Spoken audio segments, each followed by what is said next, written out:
S'agissant des boîtes dont le conditionnement dépasse la durée du traitement, bon, quand il s'agit d'une boîte, on peut pas faire, on peut pas donner moins, c'est sûr. Mais quand il s'agit de plusieurs boîtes, il vaut mieux donner moins. Je dis, il vaut mieux pécher par excès de prudence que par négligence ou par abus. Donc, quand il s'agit d'une boîte, on n'a pas le choix. Quand c'est mis, par exemple, le traitement de 1 mois, 30 jours et que la boîte contient 40 ou 50 comprimés ou même 60, on n'a pas le choix. On ne peut pas donner au blister.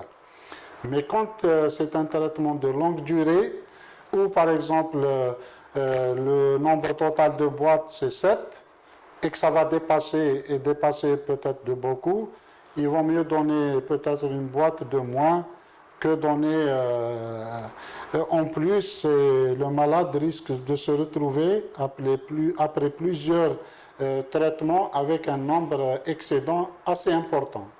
Et surtout si c'est le même malade qui revient souvent chez vous, on peut vous reprocher que c'est un malade fidélisé, vous êtes au courant du traitement qu'il a déjà pris chez vous, donc vous saviez qu'il en avait en excès, pourquoi avoir continué à donner en excès? Je dis le principe de base, c'est de pécher en donnant peut-être par prudence moins qu'il n'en faut que donner sciemment en plus, sachant qu'il peut y avoir donc un excédent assez important.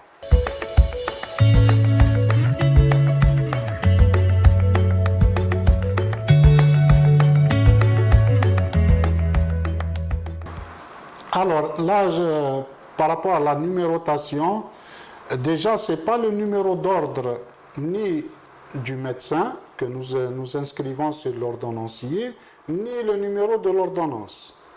On aurait aimé que ce soit le numéro de l'ordonnance, mais c'est un numéro de série que le pharmacien crée lui-même en enregistrant les produits sur l'ordonnancier. Nous conseillons, donc il y a maintenant la question, est-ce que c'est un numéro par ordonnance ou bien par produit? Le décret ne le précise pas, bien sûr, mais d'après les méthodes de gestion anciennes, depuis des dizaines d'années, les pharmaciens ont toujours adopté une sérialisation, une numérotation par produit. Donc, nous préconisons, nous conseillons que ce soit une numérotation par produit et non pas par ordonnance, parce que l'ordonnance peut ne pas être servie intégralement. Il peut y avoir donc, c'est pour ça que nous préconisons une sérialisation, une numérotation par produit. Vous pouvez le faire par ordonnance, mais nous vous conseillons de le faire par produit. Et même la numérotation, on vous conseille une numérotation qui puisse vous orienter. Par exemple, vous mettez, nous sommes au mois d'août, vous mettez un numéro de série en commençant le début du mois, et puis vous mettez un numéro en référence au mois, mois d'août, donc c'est 08, et puis vous mettez / par exemple, référence à l'année 21. Comme ça, même si une ordonnance revient vers vous, rien qu'en regardant le numéro en référence avec le mois et en référence avec l'année, vous savez déjà quel mois vous avez servi cette ordonnance et vous allez vous retrouver facilement en allant contrôler la fidélité du malade, son sérieux, etc. sur votre ordonnancier. Donc ça, c'est juste un aspect pratique.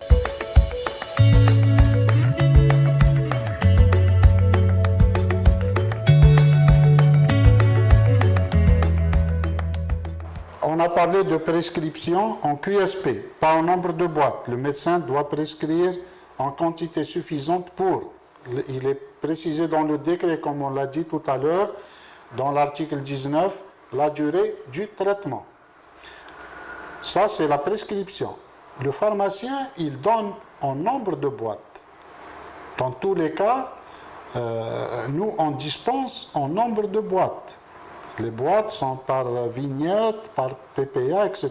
Donc, on note sur l'ordonnance, quand on dispense, le nombre de boîtes, le prix, bien sûr. Mais seulement, il ne faut pas oublier, on ne l'a pas dit, mais il ne faut pas oublier de mettre la date de dispensation sur l'ordonnance. C'est une obligation introduite dans le décret. Donc vous mettez le nombre de boîtes dispensées, quel que soit le QSP mentionné par le médecin. Le pharmacien inscrit le nombre de boîtes dispensées. Et il ne faut pas oublier d'ajouter la date.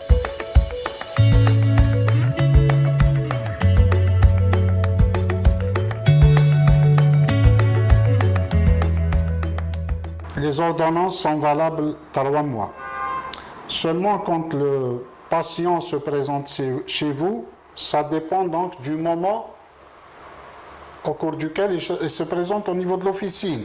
Donc s'il se présente en début du mois, après la prescription, et là il y a un consensus, on en a parlé avec les experts, les médecins, le comité qui a préparé le décret, il y a un consensus, le début du mois, c'est les 15 premiers jours. Les 15 premiers jours. Donc le premier mois, les 15 premiers jours, on donne le traitement intégral. Le deuxième mois, les 15 premiers jours, le début du deuxième mois, c'est uniquement les 2 mois restants. Et le dernier mois, quand il va se présenter, le début du mois, on a dit le consensus, c'est les 15 premiers jours. Donc le malade, il va prendre un seul mois de traitement. Et bien sûr, après les 3 mois, l'ordonnance, comme on dit pour nous, elle est périmée. Elle n'est plus valable. Après 3 mois, l'ordonnance n'est plus valable.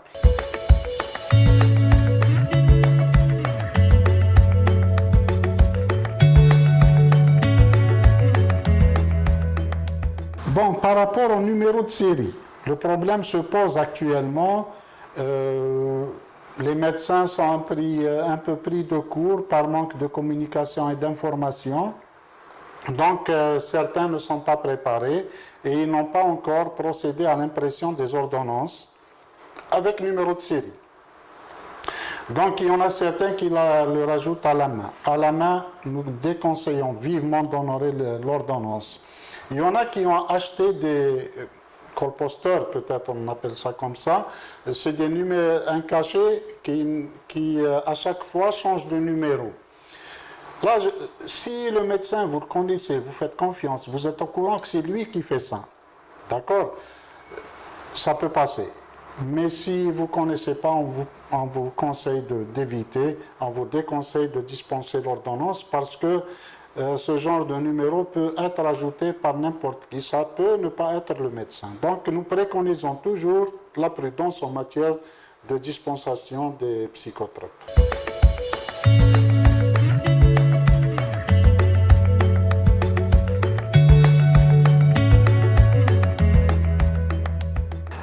Cachet, griffe, pour nous c'est pareil, pourvu qu'il contienne les renseignements qu'il faut. Bon, on parle principalement du cachet du pharmacien, principalement lors de l'établissement du bon de commande ou bien lorsqu'il honore l'ordonnance quand il fait la dispensation. Donc, pour rappel, pour la commande, il est indispensable d'ajouter le numéro d'inscription à l'ordre et de l'agrément. Et sinon, pour le cachet de la pharmacie habituelle, en cas de dispensation, donc ceci n'est pas nécessaire. Votre cachet habituel fait foi.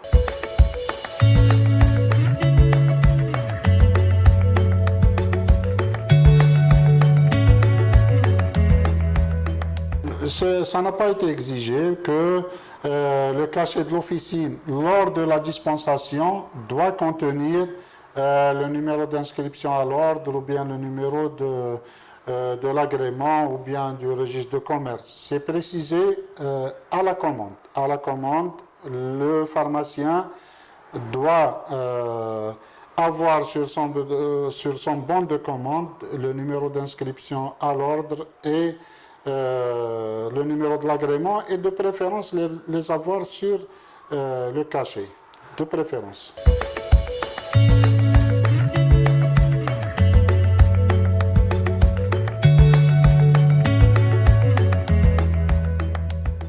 Les textes, c'est des niveaux. Il y a l'ordonnance présidentielle que nous avons citée qui est du même niveau qu'une loi. Il y a le décret qui est de niveau inférieur, puis il y a l'arrêté ministériel, puis il y a la circulaire, etc. Bon, dans le décret, il est précisé que c'est le pharmacien inspecteur.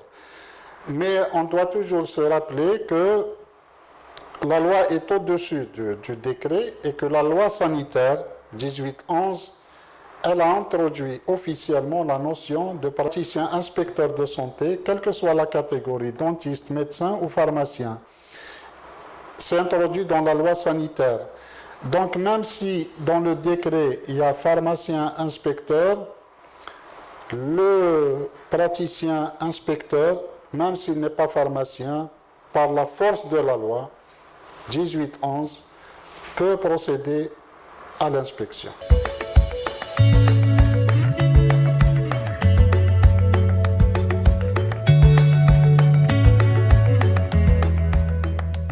C'est conseillé d'avoir un numéro d'identification du bon de commande, c'est conseillé. Maintenant, pour les autres renseignements, il ne faut pas oublier que le bon de commande n'est pas régi uniquement par ce décret. Il est régi par les lois concernant les pratiques commerciales. Certains se sont étonnés, ils ont dit pourquoi avoir instauré le bon de commande pour les produits psychotropes. Vous savez que dans l'exercice de n'importe quelle activité commerciale, y compris l'officine, le bon de commande est obligatoire pour toute facturation et pour toute livraison. C'est-à-dire que le bon de commande pour le cas des psychotropes, ce n'est pas une création, ce n'est pas un ajout, mais on s'est inscrit dans le respect de la réglementation. Normalement, même pour vos commandes habituelles, des produits, de tous les produits pharmaceutiques, le bon de commande peut être exigé par votre fournisseur, y compris pour les produits de parapharmacie. Donc, maintenant, pour vous dire, est-ce que les coordonnées fiscales, etc., doivent être sur le bon de commande, ça je peux passer, c'est la réglementation commerciale qui... Mais je pense que ce n'est pas obligatoire. C'est sur le bon de commande, les renseignements élémentaires, l'identification de la pharmacie, le cachet, la désignation des produits peuvent être inscrites sur le bon de commande. C'est la facture plutôt qui doit contenir obligatoirement ces renseignements fiscaux.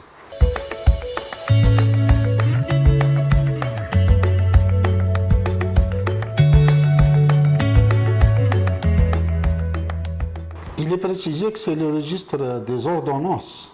سجل الوصفات بالنسبة للصيدليات. Donc il n'est pas fait obligation aux pharmaciens de consigner sur ce registre des ordonnances les sorties effectuées en échange.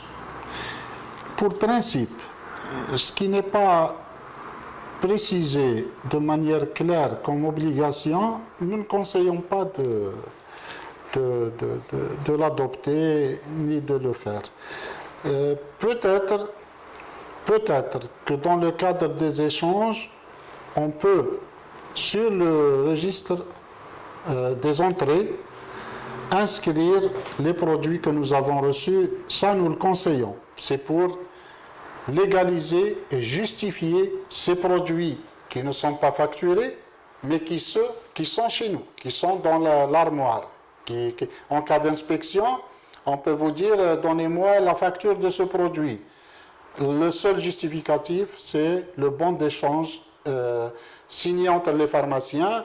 Et cette décharge entre pharmaciens, il faut mettre les renseignements indispensables tels que le numéro de lot, les PPA, et avec de manière précise pour justifier réellement de la présence de ces produits au niveau de l'officine.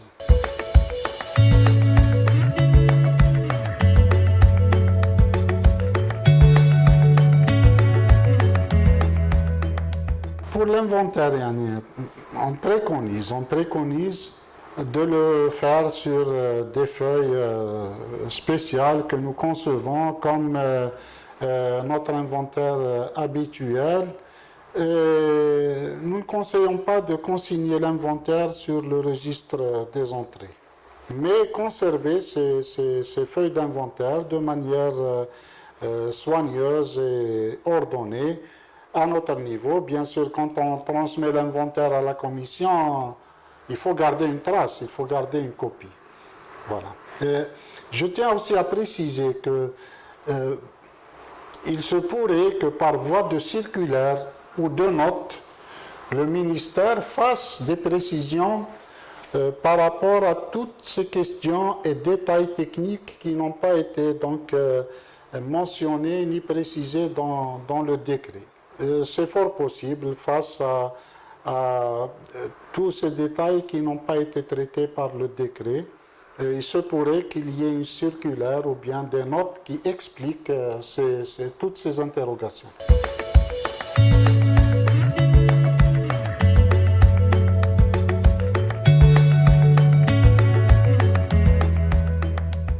Pour l'incinération des produits périmés, psychotropes, il est mentionné dans le décret que nous devons respecter la procédure habituelle. Il n'est pas dit que nous devons transmettre à la commission ces listes des produits psychotropes périmés incinérés, donc nous ne conseillons pas non plus de le faire, du moment que ce n'est pas précisé. Il est précisé que nous devons transmettre uniquement les inventaires trimestriellement. Mais bien sûr, il faut toujours garder, comme les décharges, comme toute autre action effectuée dans le cadre de la gestion des psychotropes, il faut toujours garder les documents qui vont prouver la traçabilité des opérations effectuées.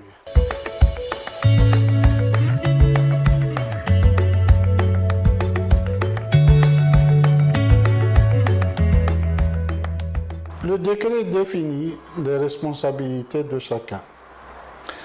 Nos confrères médecins sont tenus de respecter certaines dispositions en matière de prescription. Ils sont tenus à la tenue des registres où ils doivent consigner leurs prescriptions médicales, les ordonnances prescrites et délivrées à leurs patients. Ils sont tenus de respecter donc les dispositions de l'article 16 et 19 concernant la conformité des ordonnances. C'est des procédures administratives et je répète, que ce soit pour le médecin ou pour le pharmacien, il y a différents degrés de respect et de responsabilité par rapport aux procédures.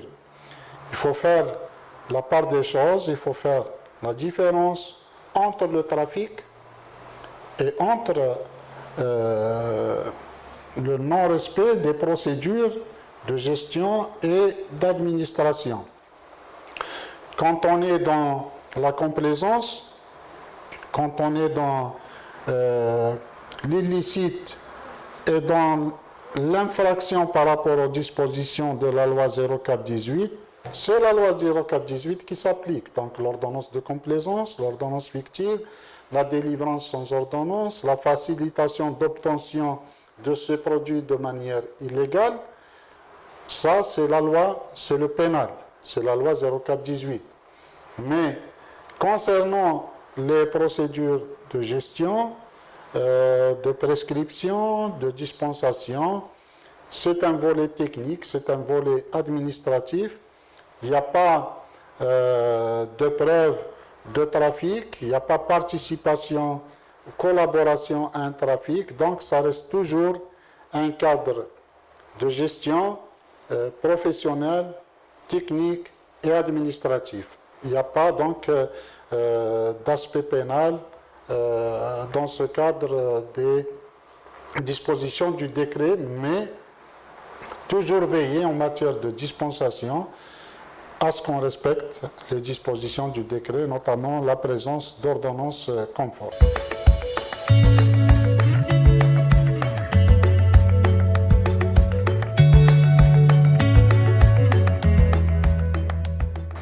l'a dit tout à l'heure, maintenant les dispositions sont claires que pour servir une ordonnance qui contient ces produits listés, que ce soit les psychotropes proprement dit, qui sont soumis aux dispositions de l'article 19, principalement l'ordonnance numérotée, ou bien les autres produits qui font l'objet d'abus de pharmacodépendance et de détournement, ordonnance numérotée avec 3 exemplaires de différentes couleurs. On aurait une ordonnance non conforme peut être interprétée comme une complaisance, comme ça peut même être interprété en cas d'excès à une délivrance sans ordonnance. Il vous dit une ordonnance non conforme, c'est comme si vous avez honoré ou bien vous avez dispensé sur la présentation d'un papier qui contient les noms de ces médicaments. Donc bien sûr, c'est relatif. Il y a toujours bien sûr la notion de malveillance, de mauvaise foi, de bonne foi. Et ça justement, c'est des infractions qui peuvent être estimées ou bien par nos confrères praticiens inspecteurs ou bien par les membres de la commission qui a pour nous une vocation technique et administrative. La commission ne doit pas avoir vocation à donner des suites pénales, sauf bien sûr en cas de trafic avéré, en cas de récidive. C'est, comme je l'ai précisé, c'est relatif par rapport aux infractions constatées, au volume, à la répétition et à la bonne ou mauvaise foi qui peut être estimée de la part du praticien inspecteur ou bien de la part de l'enquêteur qui peut être service sécurité, qui peut être procureur, qui peut être juge d'instruction ou bien de la part des membres de la commission.